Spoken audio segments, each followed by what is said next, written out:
गणेशाय नमः। श्री स्वस्तानी व्रतकथा प्रारम्भ अथ प्रथमोऽध्याय। प्राचीन समयमा अगस्त्य मुनि आफ्नो आश्रममा बसी तपस्या गरिरहेको बेला एक दिन भगवान स्कन्द कुमार मयूरमा चढेर त्यहाँ पाल्नुभयो। अगस्त्य मुनिले भगवान कुमारलाई आसनमा बसाई स्वागत सत्कार गर्नुभयो।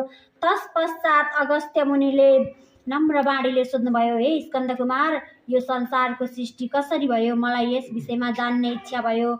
म माथि कृपा गरी आज्ञा भए आफूलाई धन्य सम्झने थिएँ।